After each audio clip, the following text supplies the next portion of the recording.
In this video, I want to discuss one of the best scalping indicator that I found on TradingView. To add this wonderful indicator to our chart, here we click on indicators and we search scalping pullback. This one.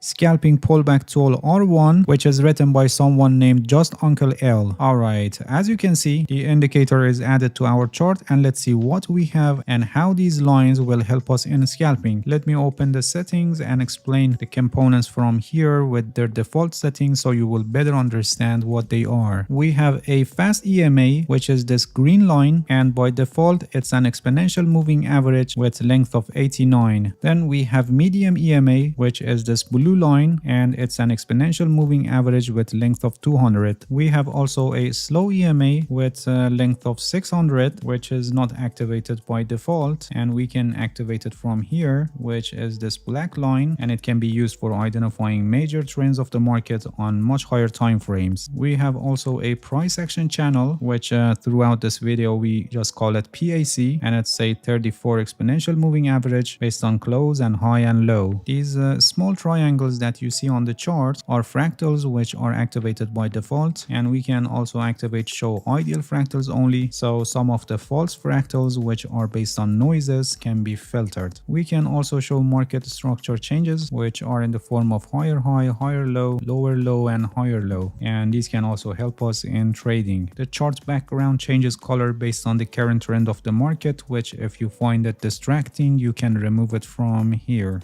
And here, by default, the calculations are based on Heikin Ashi candles, and we don't change it because the author of the indicator suggested setting the chart to Heikin Ashi candles, so here we set the chart type on Heikin Ashi. Alright, the trading strategy based on this indicator is pullback trading strategy, which we find pullbacks during trends, and then we try to enter in the direction of the current trend. The method is like this: when the price is above PAC, which the candles are blue in this situation, we try to buy when the price comes back to PAC, and on the other hand, when the price is below PAC, which the candles become red in this situation, we try to sell when the price comes back to the PAC. Please pay attention that this should be in the direction of the market, so when the trend is up we don't take selling signals and we only look for buying signals. This indicator also shows buy sell signals by the help of these arrows, but they are not much accurate and it's better not to pay attention to them. You can remove them in the settings. Here, show buy sell arrows. Alright, so when the trend is up, which we can identify trends by the help of these moving averages, then we focus on long position signals. If you remember, this blue line is EMA with length of 200, which can help us with the current trend of the market here on this time frame. For example, here, since the price is above EMA 200, we can say the trend is up, and for example in this part, since it's repeatedly going above and below EMA 200 without establishing any direction, we can say the market is not trending. But this black line, which is EMA with length of 600, helps us with longer term perspective of the market. For example, here, since the price is above the black line, the market is considered bullish no matter if it's ranging sometimes in short-term view. Or for example in this part, since the price is below the black line, the market is bearish regardless of short-term advancing or ranging markets. So by the help of these moving averages, you can easily identify trends on different perspectives. So when the trend is up, we look for the times when the price is above PAC, and then we wait for a pullback to the PAC. The author suggested using price action and drawing mini trends or support and resistance levels based on these fractals and market structures, so we can find out when the pullback ended and we can enter a trade. For example, having this mini trend here,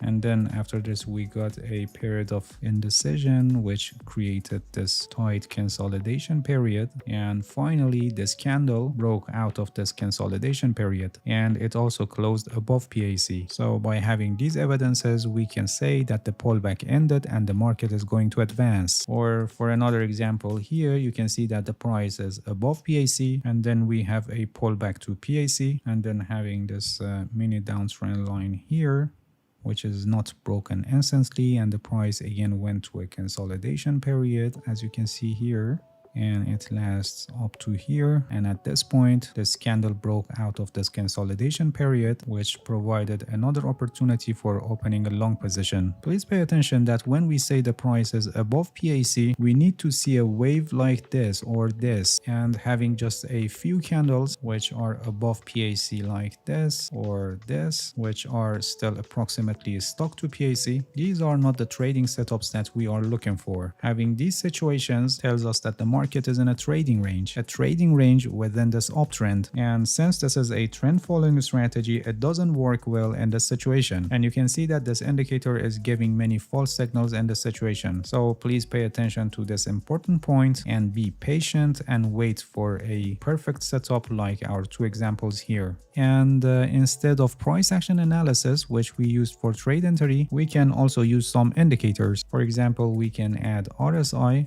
this one, and when we have a pullback setup, we enter a trade when RSI line crosses above its moving average line while both of them are above 50. In this case, you can see that it happened exactly when this candle broke this consolidation period, and for this case you can see that RSI gave the signal here. Another good indicator for this purpose can be stochastic oscillator, this one, with settings of 7.4K% and 3-4K% smoothing, which is a good setting for scalping. In this situation of uptrend, having the stochastic below 20 and then crossing of K% line above D% line and going to the blue area confirms end of the pullback and possible advancing of the price. For this case also you can see that it happened here at this point when after crossing it went to blue area here. Having both of these indicators for confirmation can help you to increase the probability of having a successful trade. Please pay attention that when we are in an uptrend and the price goes below PAC and reaches to the green line, which is an EMA with length of 89, it means that this uptrend, I mean short-term advancing of the price, is weakening. So you shouldn't enter a trade just by having a end of pullback signal from stochastic, and RSI also couldn't cross its moving average line here, as you can see. And again, as you can see, the market went to an indecision period. If we had a larger candle here which could break the PAC and close above the PAC, it could confirm starting point of another round of advancing. But you can see that the market really got weakened and went to a trading range. So while we are in an uptrend and the price reaches to the green line, it shows short-term weakening of the advancing of the price, and the probability of having the market in trading range is very high. Reaching to the blue line or going below the blue line can be the starting point of reversal and turning of the market to another way. This was the trading setup based on this indicator while the market is in an uptrend, and we have the similar situation in downtrends, but everything just in the opposite direction. One important point that you must pay attention is that these are Heikin Oshi candles, and the closing and opening prices are not exactly the market price, and Heikin Oshi candles themselves are a kind of indicator that filter the noises and makes the price movement smoother. I have a video about Heikin Oshi chart versus normal candlestick chart. The link is also placed in the description of this video, and please make sure you watch it later so you will understand what you are dealing with here. This indicator is a powerful indicator for scalping, and its method is built based on pullback trading to enter in the direction of the current trend. But like any other tools in technical analysis, you should never take your trading decisions only based on these buy-sell signals generated from this indicator, and you must use this indicator in conjunction with other tools and aspects of technical analysis as I explained in this video. Alright, that's it. Thank you for watching this video. If you have any questions, feel free to ask and leave a comment for me. I'll answer your questions as soon as possible. If you haven't subscribed to my channel, please subscribe and hit the bell so you get the notifications of my new videos. See you guys in next video, and good luck with your trading.